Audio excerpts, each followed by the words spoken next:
How you doing, everyone? It's Ryan Jenkinson here from Reverend the Makers and the Roland V-Drums demo team. Happy New Year, it's 2015 and that means lots of new products, which is why I'm here to talk to you today about the release of this. This is the RT-30, so this is the brand new Roland trigger. I've had these for a while and I've been excited to talk to you about them, but we had to wait until we launched. So it's a replacement for this. This is the RT-10. Now, if you know anything about the work I do with Roland, I'm big into hybrid, which means mixing electronic and acoustic sounds. Now, the RT-10 is paramount to that because you stick it on your acoustic drum, when you hit it, it'll send a signal down to your sampling pad or whatever, and then you can trigger an electronic sound simultaneously. So the Roland RT-10 was kind of the industry standard now. It's robust, it just works. It's the most reliable trigger out there. So when it came to redeveloping it, I always knew the Roland Japan guys were really going to have their work cut out. But they've nailed it. They've absolutely nailed it with this, the RT-30. So let's show you one. Here we go. Check out the packaging. I don't normally get excited about packaging, but like the flight case foam, and it comes out. I mean, look how cool that is. It's so much cooler looking than the old one. Hope they won't mind me saying the RT-10 was never really a looker, was it? But this is a supermodel. With this recessed mirrored finish. How cool is that? And before you had a sticker which just said Roland, now it's printed. The plastic feels chunkier, even though it's actually a smaller trigger. It sits lower on the drum. So we decreased the amount of space it's going to take up in your setup, which can only be a good thing. And as well, when it's on your drum, it doesn't stick out. It just looks really space age and cool. So in terms of looks, huge improvement. What other differences have we got? We got the jack comes out the side now, whereas before it came out the back. Now that's a good thing because with the L-shaped jack, that lead's really going to be protected and out your way, and the only force on it is going to be downward force. Whereas before, the thumb screw was kind of a little bit in the way. But yeah, huge improvement. The other thing you need to see is the hook. So this is the 10, this is the old one. The hook on the new one, the RT-30, is a lot deeper. So that means that this one fits on pretty much any drum going. I did hear about there was a few special kind of drums with weird hoops where the RT-10 wouldn't fit on. The RT-30, every drum I've tried it on and every drum that Roland have tried it on, it fits. And it's more secure because that hook, it really clamps onto the drum really well. So again, another big improvement.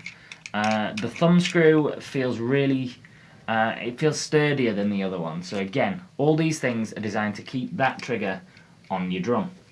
Okay, so let's talk about the range.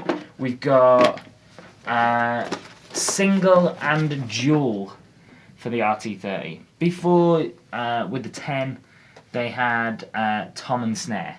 So tom was a single zone, snare was a dual zone. But some people use, like me, I use a single zone on a snare.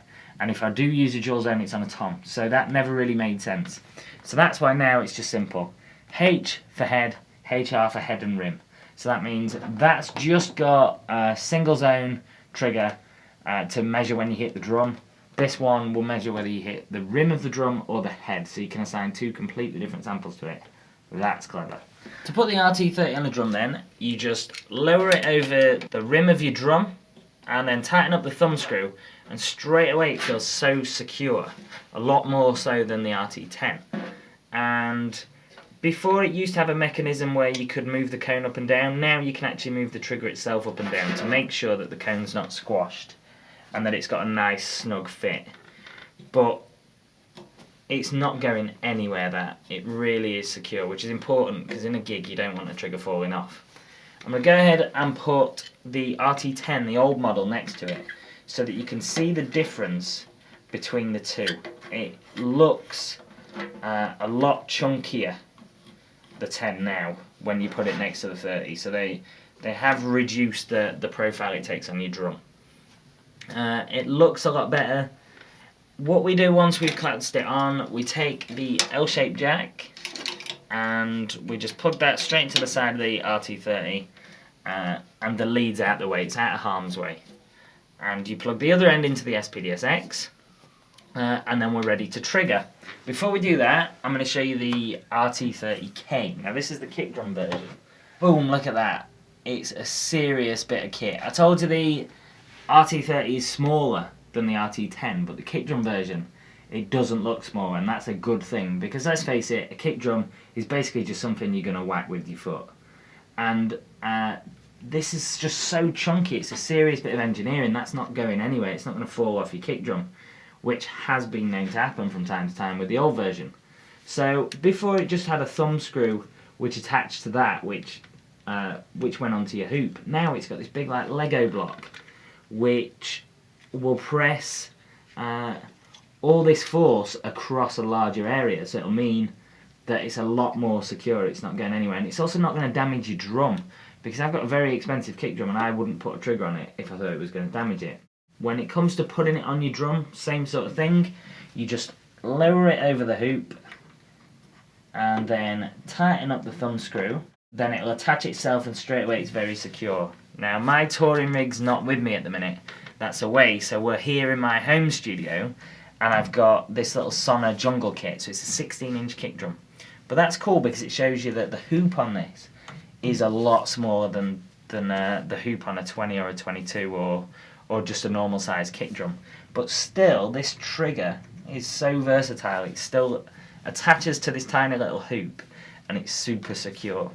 Once it's attached, we just take, again, the lead that comes with it, we take the L side and we plug that into the trigger, keep the lead out the way, and we're ready to rock. So once you get your triggers attached to your drums, it's just a case of playing your acoustic drums and it's going to send a signal down the wire and it's going to trigger the sample that you've assigned.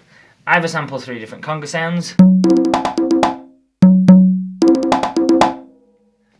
It's absolutely amazing. In terms of the performance of the triggers, the RT-10s were great anyway. The RT-30s are just as good, if not better. The dual zone particularly, there's no crosstalk between the head and the rim that I've found, and that's with plug and play settings, that's just by plugging it in.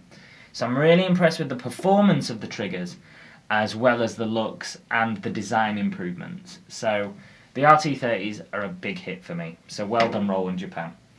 Alright, if you're thinking about getting into triggering for the first time, you don't need to go out and buy a load of toys. If you've already got an electronic drum kit, take your module from that, stick it at the side of your acoustic kit, buy a couple of these triggers, and you're hybrid already. So it's worth getting involved. If you're not new to triggering and you've got the RT-10s, go down to your local drum store and check out the 30s, and I guarantee you'll be impressed.